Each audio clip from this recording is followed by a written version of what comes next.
አለይኩም ወራህመቱላሂ ወበረካቱ። ይሄን ሜሴጅ ምን ልበላችሁ፣ ለአመታት ስጠብቀው የነበረ ሜሴጅ ነው። ምርጥ የአመቱ ሜሴጅ ብየዋለሁ። እንስማው። እኔ ብቻ ሳይሆን እናንተም በጉጉት የምትጠብቁት ስለሆነ ነው። አሰላሙ አለይኩም ወራህመቱላሂ ወበረካቱ። ሰላም ብያለሁ። ሙቤ እንዴት ነህ? አማን ነው? ቤተሰብ ሰላም ነው? አላህ ሰላምን ኸይራን ያብዛው። ሐቂቃ እህት ሌላን በሚመለከት ብዙ ጊዜ ነው በሪከርድ በመደወል በጽሁፍ እየጠየቀኝ ያለህ ታላቅ ወንድማችን ነህ። ከጀርባ ብዙ ሰዎች እንደሚጠይቁ ያው የታወቀ ነገር ነው። ሚዲያ ላይ እንደ መስራትህ መጠን ማለት ነው። አልሐምዱሊላህ አሁን ደግሞ ያው ጊዜው ደርሶ አላህ ያለው ጊዜ የፈቀደው ቀኑ ሰዓቱ ደርሶ የሚመጣው እሁድ ወደ አዲስ አበባ እንደምትሳፈር ተረጋግጧል ማለት ነው። አልሐምዱሊላህ ደስቷ ጉዳይ የተጨነቁ ገንዘባቸውን ያወጡ ዱዓ ያደረጉ በጉልበታቸው የለፉ ቤተሰቦቿ፣ ዘመድ አዝማድ፣ ኢትዮጵያዊ በሙሉ ሙስሊም ክርስቲያን ሳይል ሀቂቀተን ዋጋ የከፈለ ማህበረሰብ ነው። አልሐምዱሊላህ እንኳን ደስ አላችሁ ማለት እንፈልጋለሁ። ጀዛከላሁ ኸይረን። ሰላም አለይኩም ወራህመቱላሂ ወበረካቱ። ወአለይኩም ሰላም ወራህመቱላሂ ወበረካቱ። ሀባይቢ እንደሰማችሁት ነው።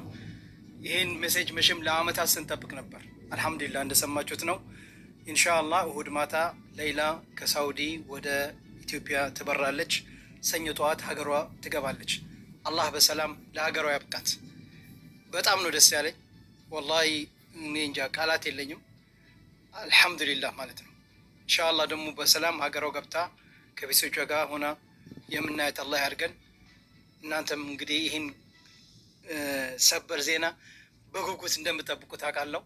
እኔ ቃል ገብቼላችኋለሁ። ትክክለኛውን መረጃ ሲደርሰኝ ወዲያው እንደማሳውቃችሁ። አሁን ኢንሻአላህ እሁድ ትበራለች ወደ ሀገሯ። አላህ በሰላም ለሀገሯ ያብቃት። ዱዓ አድርጉላት በሰላም ከቤተሰቦቹ ጋር እንድትገናኝ በተሻለ መጠን ላልሰማ እንዲሰማ ደስተኛ የሆነችው ኢንሻአላህ። ሁላችሁም ይህን ቪዲዮ ሪፖስት፣ ላይክ፣ ሼር ዱት እያደረጋችሁ ሁሉ እንዲሰማ ኢንሻአላህ። ሰኞ ዕለት ደግሞ ከቤተሰቦቿ ጋር ሆና አብረን እናያታለን ማለት ነው ኢንሻአላህ። ደስ ያላችሁ በኮሜንት እንግዲህ ደስታችሁን አሳዩ። አልሐምዱሊላህ አልሐምዱሊላህ አልሐምዱሊላህ። ይህን ቪዲዮ በተቻለ መጠን ሪፖስት፣ ሼር፣ ላይክ አድርጉት። በዚህ አጋጣሚ ኮሚቴዎቹን ላመሰግን እፈልጋለሁ። በጣም በየጊዜው እየደወልኩ እየጨቀጨኩ ሌላ ምን ደረሰች፣ የት አለች፣ ምን ሆነች እያልኩ ስጨቀጭቃቸው ነበር እና ግን ጠብቅ ታገስ ሲሉኝ ነበር። ይኸው የትዕግስት መጨረሻ አልሐምዱሊላህ ይህን ዜና እንድሰማ አርግቶኛል።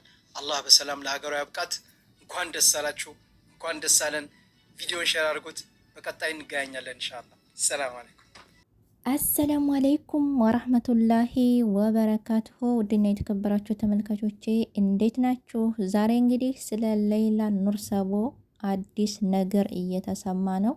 እንደሰማችሁት በተለያዩ ሶሻል ሚዲያዎች ዛሬ ስለ ሌይላ ነው እየተወራ ያለው። ሌይላ በሳዑዲ እስር ቤት የሞት ፍርድ የተፈረደባት እህታችን ስትሆን ለ13 14 ዓመታት ይመስለኛል እስር ቤት ያለችው፣ እርግጠኛ ባልሆነም ብቻ የሞት ፍርዷ በገንዘብ ተቀይሮላት የገንዘቡ ካሳ ተከፍሎ ገንዘቡ ካሳ ከተከፈለ 3 ዓመት ሆኖት የኢትዮጵያ ሕዝብ ሁልጊዜ በየቀኑ በየወሩ እየተነሳ እየጠየቀ ነበር ሌይላ የት ናት፣ ሌይላ ምን ደረሰች እያለ። ዛሬ ላይ እንግዲህ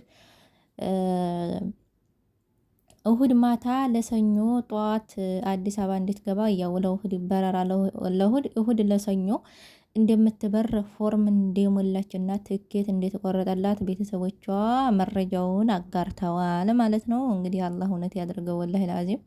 ስለ ሌላ ቤተሰቦቿ ብቻ ሳይሆኑ የኢትዮጵያ ሕዝብ በሙሉ ነው ያለቀሰው ማለት ይቻላል በጥቅሉ። ምክንያቱም እናትና አባቷ እንደዛ ሲንከራተቱ ሲያለቅሱ በተለያዩ ሶሻል ሚዲያዎች ገንዘብ ሲሰበሰብ፣ ምክንያቱም አስቡት በሳዑዲ አረቢያ ላይ የሰው ህይወት ጠፍቶበት ነው እጇ ላይ የማታውቁም ልትኖሩ ስለምትችሉ ያው ድንገት የሰው ህይወት የአረቦቿ ልጅ ህይወት አለፈ እጇ ላይ ማለት ነው። በዛም የተነሳ የሞት ፍርድ የተፈረደባት 14 13 ዓመት እስር ቤት ከቆየች በኋላ ያው እንግዲህ አሁን ላይ ወደ ሀገሯ ልትገባ ነው እየተባለ ነው። በጣም ነው ደስ የሚለው ወላሂ ላዚም። አላህ እውነት ያርገው። አላህ የወላጆቿንም ባብስ አድርጎ ሳቃቸውን ያሳየን ማለት ነው። ዛሬ ቀኑ ሐሙስ ነው፣ ነገ ጁምአ ነው፣ ቅዳሜ፣ እሁድ፣ ሰኞ እንግዲህ ወላሂ ላዚም እንጃ።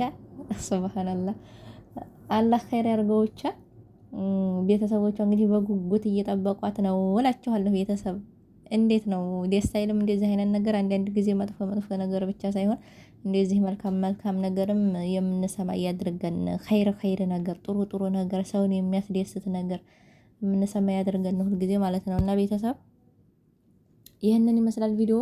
ለቻናሌ ደግሞ አዲስ ከሆናችሁ ያው ጀማሪ ስለሆንኩኝ ላይክ ሰብስክራይብ እያደረጋችሁ